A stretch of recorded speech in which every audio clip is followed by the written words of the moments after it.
আসসালামু আলাইকুম। কেমন আছেন সবাই? আল্লাহর অশেষ রহমতে আমরা কিন্তু ভালো আছি। কাছে দূরে যে যেখান থেকে আমার ভিডিওটি দেখছেন, আশা করি আল্লাহর রহমতে সবাই ভালো আছেন। তো ভিডিওর শুরুতে একটা রিকোয়েস্ট করে রাখি, পুরো ভিডিওটি দেখবেন স্কিপ না করে। ভিডিওর কোনো না কোনো অংশ ইনশাল্লাহ আপনার কাছে ভালো লাগবে। যদি ভালো লাগে লাইক দিয়ে চ্যানেলটা সাবস্ক্রাইব করে পাশে থেকে যাবেন। বেল বাটন অন করে রাখবেন যাতে ভিডিও ছাড়ার সাথে সাথে আপনার কাছে পৌঁছে যায়। তো এই যে ছেলেকে নিয়ে একটু বের হয়েছিলাম আর কি, এটা কালকে বিকালের ভিডিও। তো ছেলেরে নিয়ে একটু নদীর পাড় গেছিলাম আর কি ঘুরতে। তো এই যে নদী দেখতেছেন, নদীর এই সাইড হয়েছে আমার শ্বশুর বাড়ি আর নদীর ওই পার হয়েছে আমার বাপের বাড়ি। তো এই যে নদীর পাড়ের এই দৃশ্যটা কিন্তু খুবই সুন্দর। তো বিকাল টাইম সূর্যটা একটু আর কি ডুবো ডুবো ভাব মনে হইতেছে, সূর্যটা ডুবে যাইব। তো ছেলেরে নিয়ে একটু নদীর কাছে দাঁড়াইছিলাম। আর এই যে এদিক দিয়ে দেখেন কত কত নৌকা বোট নদীর এই পার ওই পার মানুষ পারাপার করে আর কি। তো জায়গাটা খুবই সুন্দর। তো গরমকালে কিন্তু খুবই ভালো লাগে, এই জায়গায় প্রচুর পরিমাণ বাতাস থাকে। তাছাড়াও এই জায়গায় আর কি একটু পার্কের মতো করে বেঞ্চ দেওয়া দিয়ে দিছে যাতে মানুষ বসতে পারে আর কি।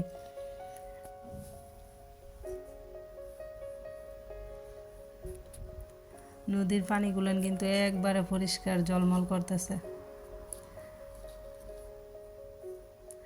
আর ওই যে দূরে দেখা যায় এটা হচ্ছে একটা ব্রিজ, মাঝিরা লোকজন পারাপার করতেছে।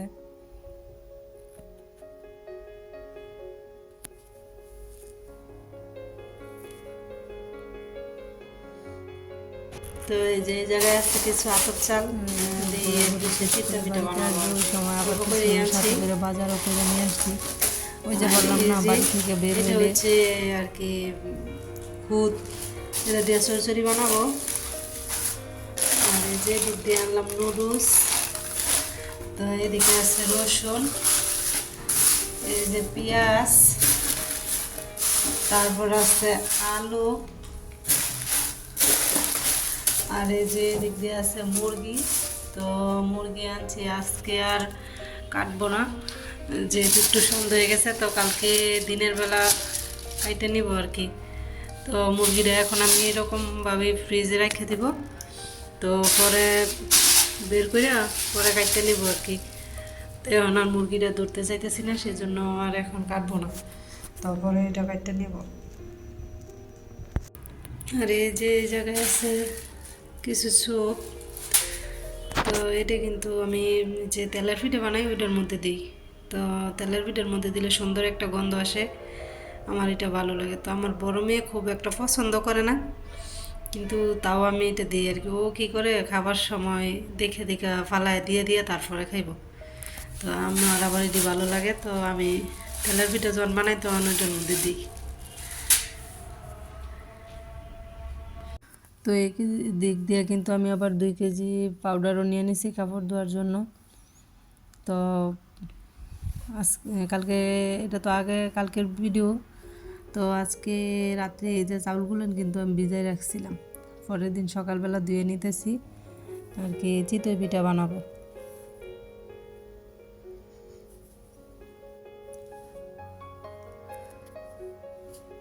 তো পিঠা সব ধরনের পিঠা খাইতেই পছন্দ করি।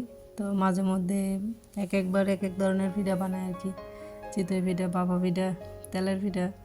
তো তেলের পিঠাটাও বেশ পছন্দ করি, আমার মেয়েরাও পছন্দ করে। তো ওই যে সোপাইনা রাখছি, হয়তো বা একদিন তেলের পিঠাটাও বানাবো আর কি। তো এদিক দিয়ে কিন্তু আমি অল্প কিছু চাউল ভিজাইছি, তো একবারে দিলে মনে হইতেছে যে ব্লেন্ডারের জারে আর কি লইব, অনেক বড় বড় হইব আর কি, সেজন্য একটু কমায় দিয়ে নিলাম। তো পরবর্তীতে আবার সেগুলো দিয়া ব্লেন্ড করে নিব আর কি।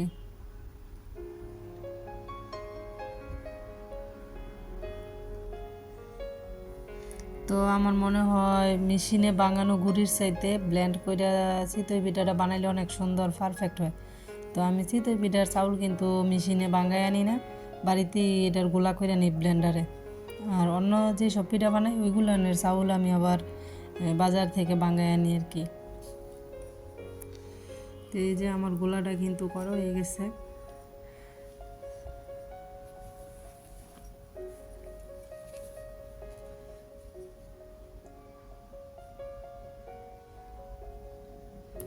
তো বাকি যে চাউলগুলো ছিল ওইগুলো দিয়ে ব্লেন্ড করে নিব এখন।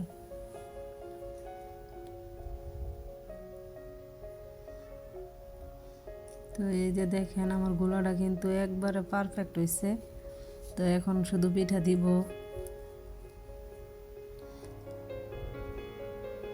পরিমাণ মতো লবণ দিয়ে নিছি।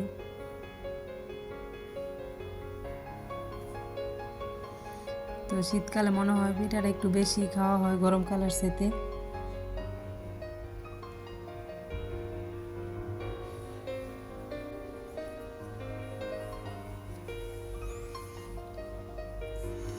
তো আগে কিন্তু কোনো ধরনের পিঠেই পারতাম না, তো এখন আলহামদুলিল্লাহ সব ধরনের পিঠেই বানাইতে পারি।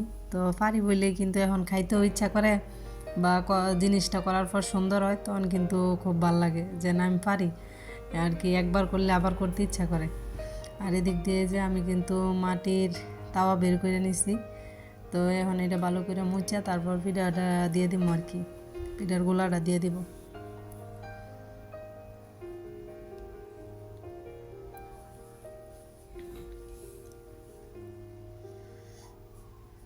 এই তো বিসমিল্লাহ বলে কিন্তু আমি পিঠার গোলাটা দিয়ে দিলাম।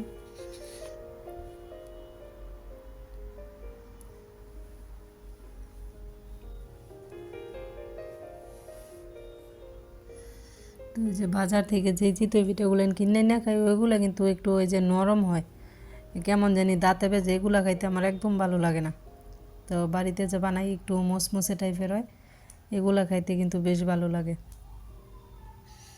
এই যে দেখেন আমার পিঠা, মাশাল্লাহ মাশাল্লাহ খুব সুন্দর হয়েছে কিন্তু পিঠাগুলো।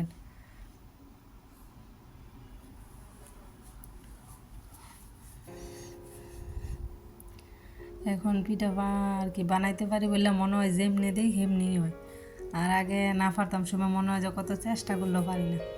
তো এদিক দিয়ে কিছু মাংসের ঝোল, মাংস টাংস রয়ে গেছে, ওইগুলো দিয়ে পিঠাগুলো খেয়ে নিব আর কি। তো মেয়েদের খেতে দিয়ে দিছি, তো আবার মেয়েদের জন্য বানায় নিয়ে যাইতেছি। এই যে কত সুন্দর হয়েছে পিঠাগুলো, দেখে কিন্তু মনটা বইরা যাইতেছে। আর এই যে খাটে বসে কিন্তু খাইয়ে নিতেছে, আজকে আর টেবিলে খাবার দেয়নি।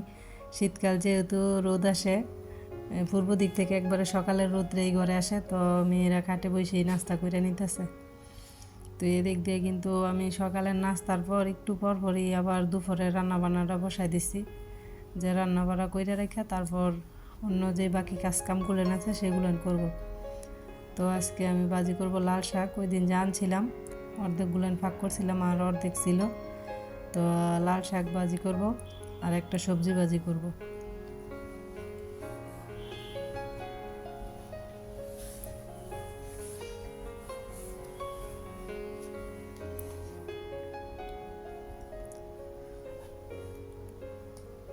তো লাল শাকের মধ্যে আমি পেঁয়াজ, কাঁচামরিচ আর রসুন তেলের মধ্যে একটু ভাজে নিয়ে তারপর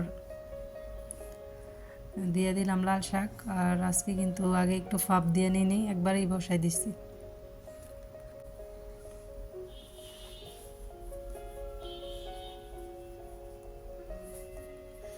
তো জানি না কে কে এখন পর্যন্ত ধৈর্য সহকারে আমার ভিডিওটি দেখছেন, প্লিজ একটা লাইক দিয়ে যাবেন। আর আপনি যদি আমার চ্যানেলে নতুন হয়ে থাকেন চাইলে আমার চ্যানেলটি ঘুরে দেখতে পারেন। যদি আপনাদের কাছে এরকম লাইফস্টাইল ব্লগ ভালো লাগে তো আপনি চাইলে চ্যানেলটা সাবস্ক্রাইব করে আমার পাশে থেকে যেতে পারেন। আর যারা এই কাজটা করে নিয়েছেন তাদেরকে অসংখ্য অসংখ্য ধন্যবাদ।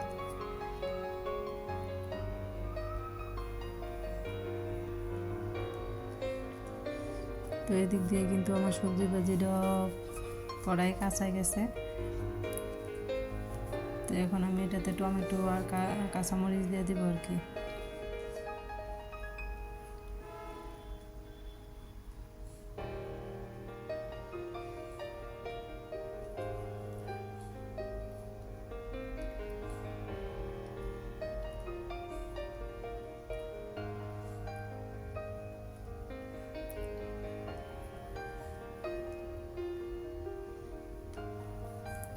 এখন একটু ধনিয়া পাতা দিয়ে দেব। আমার রান্নাটা কিন্তু হয়ে গেছে।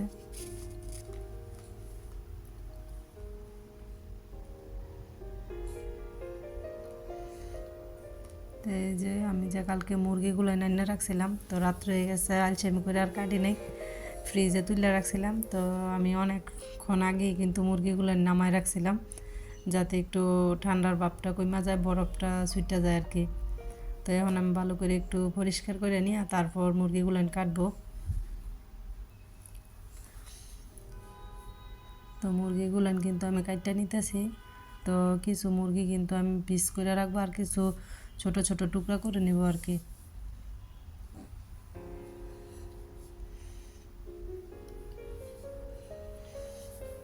তো এই যে আমি কিন্তু বড় বড় পিসই রাখছি। মেয়েরে জিজ্ঞেস করতেছিলাম যে এটা কি এত বড়ই রাখবো নাকি। তো মেয়ে বলতেছিল মুরগির ফ্রাই খাবে।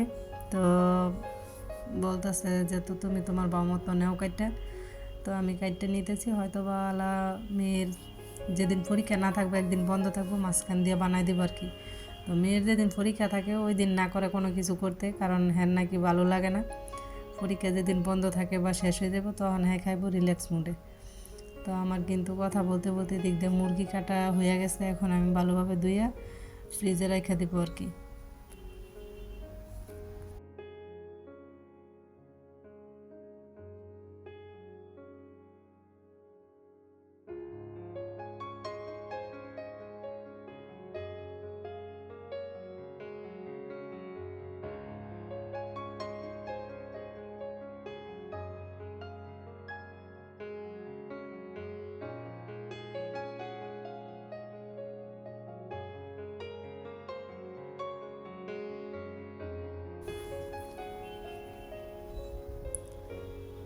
তো মুরগি ধুইতেও কিন্তু বেশ অনেকক্ষণ সময় লাগে।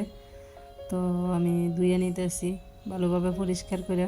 তো এদিক দিয়ে কিন্তু আমি মুরগি ধোয়ার পর আবার প্যাকেট করে নিলাম। এই যে বড় প্যাকেটটা, এটাতে শুধু আমি যেই বড় পিসগুলো রাখছি ওইগুলো রাখছি, আর এটাতে হচ্ছে মুরগির কলজা, গিলা, ঠ্যাং, পাও, আর ওইগুলো হচ্ছে শুধু মাংস। তো মুরগির ফ্রাই